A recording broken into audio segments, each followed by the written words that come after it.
Halo Sobat Cek Fakta, selamat datang kembali di channel yang selalu setia menghadirkan berita terupdate, analisis mendalam, dan cerita-cerita menarik seputar dunia olahraga, khususnya sepak bola. Seperti biasa kami hadir bukan hanya untuk menyampaikan informasi, tetapi juga untuk memberikan perspektif baru agar kalian bisa melihat bahwa sepak bola itu bukan hanya soal 90 menit di lapangan, melainkan juga tentang visi strategi dan arah besar yang menentukan masa depan sebuah tim maupun sebuah negara. Dan kali ini kita akan membahas sebuah isu yang sangat penting untuk masa depan sepak bola Indonesia, yaitu tentang kiblat baru yang mulai diarahkan oleh Direktur Teknik PSSI, Alexander Swires, ya, pria asal Belanda yang baru saja diperkenalkan pada 25 Agustus tahun 2025 itu sudah langsung membuat gebrakan. Belum genap sebulan bertugas, ia menjalin hubungan erat dengan Direktur Teknik Thailand, Anthony Hudson.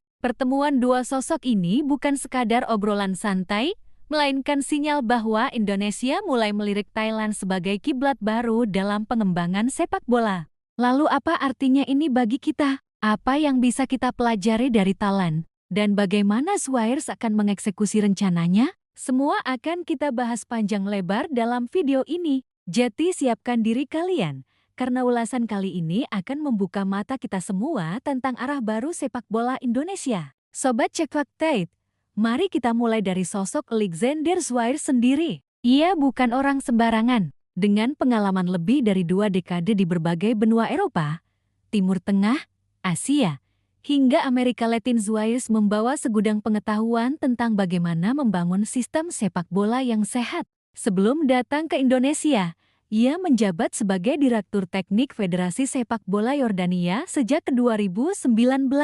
Di sana, ia fokus pada pengembangan piramida pembinaan, dari level akar rumput hingga timnas. Jadi ketika PSSI menunjuknya, Ketua Umum Erick Thohir punya alasan kuat. Erick mengatakan bahwa Swires akan membawa pengalaman puluhan tahun dalam membangun jalur pengembangan pemain, meningkatkan standar teknis, serta membentuk gaya bermain khas Indonesia. Ini poin penting. Kita selama ini sering bertanya-tanya, sebenarnya gaya main khas Indonesia itu apa?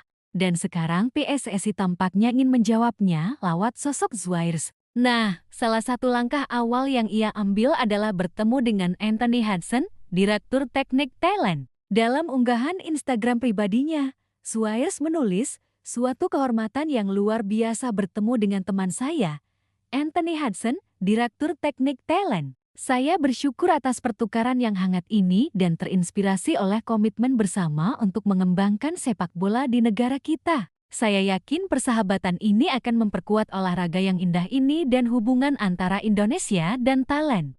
Dari kalimat itu jelas bahwa ia melihat pertemuan ini bukan hanya pertemuan formal, tetapi bagian dari strategi jangka panjang. Ia menyebut kata komitmen bersama dan persahabatan sebagai pondasi. Artinya, ini adalah tentang kolaborasi yang lebih besar daripada sekadar berbagi pengalaman. Pertanyaan besar kemudian muncul.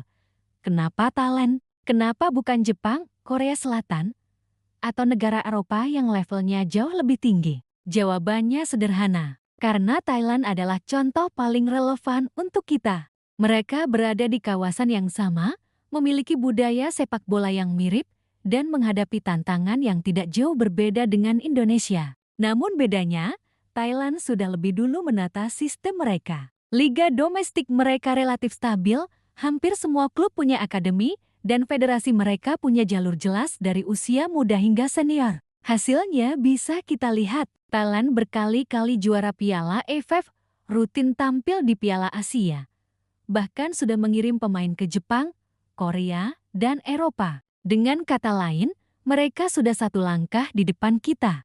Menjadikan mereka kiblat adalah langkah realistis, karena kita bisa belajar dari sesuatu yang kontekstual, bukan sesuatu yang terlalu jauh. Sobat Cek Fakta, mari kita sedikit menengok perjalanan Thailand dalam 2 dekade terakhir. Sejak awal 2000-an, mereka mulai serius membangun Thai League. Klub-klub seperti Buriram United, Muangthong United, hingga Bangkok Glass menanamkan investasi besar di akademi. Mereka mendatangkan pelatih asing berlisensi untuk melatih anak-anak usia dini. Federasi mereka pun membuat kompetisi usia muda yang terintegrasi dengan liga profesional. Dari sistem inilah lahir pemain-pemain berbakat seperti Chanatip Songkrasin, Terasil Dangda, Siresen Bunmatan, hingga yang terbaru Supanat Munta. Lalu mereka tidak segan mengirim pemain ke luar negeri. Chanatip bisa bermain di J-League, bahkan masuk Best 11 sesuatu yang luar biasa untuk pemain Asia Tenggara. Ini semua bukan hasil kebetulan,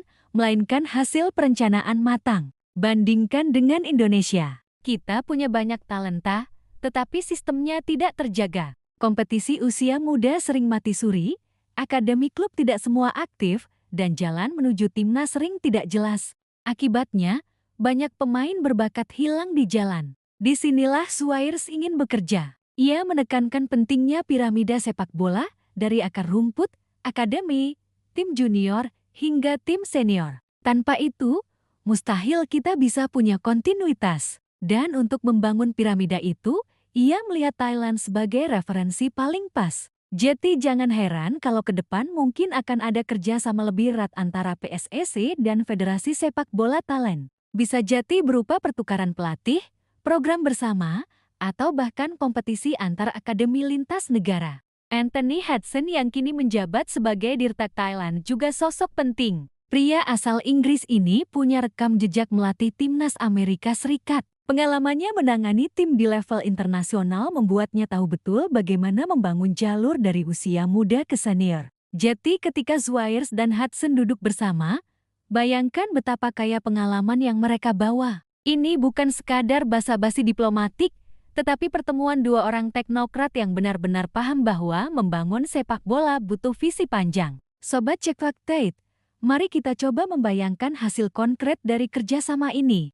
Pertama, bisa jadi kita akan melihat kurikulum kepelatihan yang lebih seragam di Indonesia. Salah satu kekuatan Thailand adalah konsistensi. Dari level junior hingga senior, gaya main mereka tidak jauh berbeda. Hal ini membuat transisi pemain lebih mulus. Kalau di Indonesia, seringkali gaya main berubah-ubah tergantung siapa pelatihnya. Akibatnya, pemain muda bingung. Hari ini main dengan gaya A, besok harus menyesuaikan ke gaya B. Dengan adanya arahan dari Swires, mungkin kita akan punya filosofi nasional yang lebih konsisten dengan referensi dari Thailand. Kedua, kita bisa berharap ada peningkatan kualitas liga usia muda. Thailand punya kompetisi U19 dan U21 yang rutin berjalan. Di Indonesia, kompetisi usia muda sering kali terhenti karena masalah anggaran atau pandemi. Kalau kita bisa belajar dari Thailand tentang bagaimana mereka menjaga keberlanjutan kompetisi itu, maka pemain muda kita tidak lagi kehilangan jam terbang. Ketiga, kerjasama ini bisa membuka jalan bagi pemain muda Indonesia untuk berkarir di Thailand. Kita tahu, Liga Thailand punya reputasi yang cukup baik di Asia. Bahkan klub mereka bisa bersaing di Liga Champions Asia. Jika pemain muda kita bisa bermain di sana, itu akan jadi batu loncatan bagus sebelum melangkah ke level yang lebih tinggi seperti Jepang atau Korea. Tentu saja, semua ini tidak akan berarti tanpa dukungan penuh dari PSSI, klub, dan masyarakat sepak bola. Swires bisa membawa visi besar, tetapi kalau klub tidak mau membangun akademi atau federasi tidak konsisten, semuanya akan sia-sia. Kita sudah terlalu sering terjebak dalam pola pikir instan. Menuntut timnas juara AFF sekarang juga, lolos Piala Dunia sekarang juga, padahal fondasinya belum ada.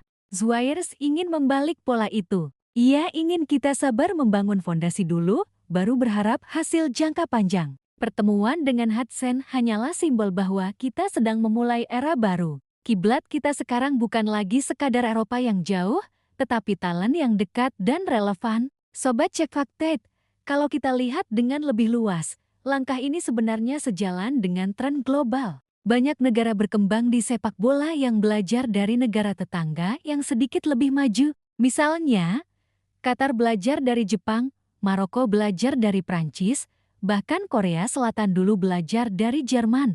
Jadi tidak ada salahnya kalau Indonesia belajar dari Thailand. Justru ini langkah cerdas, karena kita tidak perlu meniru sesuatu yang terlalu jauh dari kemampuan kita. Kita bisa meniru yang realistis, lalu perlahan naik level. Mari kita tutup dengan refleksi. Indonesia punya talenta luar biasa. Kita lihat di turnamen usia muda, kita bisa bersaing. Kita lihat di klub-klub luar negeri, pemain kita mulai dipercaya. Tetapi semua itu tidak akan berkelanjutan tanpa sistem. Swires datang untuk membangun sistem itu.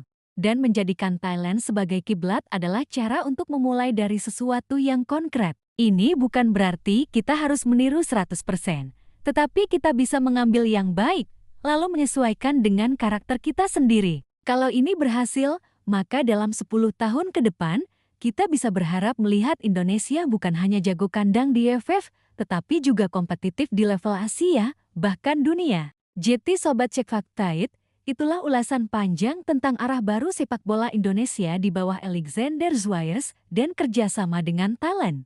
Menurut kalian, apakah langkah ini tepat? Apakah kita bisa benar-benar belajar dari Thailand dan kemudian melampaui mereka? Atau justru kita harus melihat ke kiblat lain yang lebih tinggi? Silakan tulis pendapat kalian di kolom komentar, karena kami selalu senang berdiskusi dengan kalian semua. Jangan lupa like, share, dan subscribe channel ini agar kalian tidak ketinggalan update terbaru dari dunia olahraga, khususnya sepak bola Indonesia. Sampai jumpa di video berikutnya, hanya di Cek Faktait, tempatnya informasi akurat, mendalam, dan pastinya bikin kalian makin cinta dunia olahraga.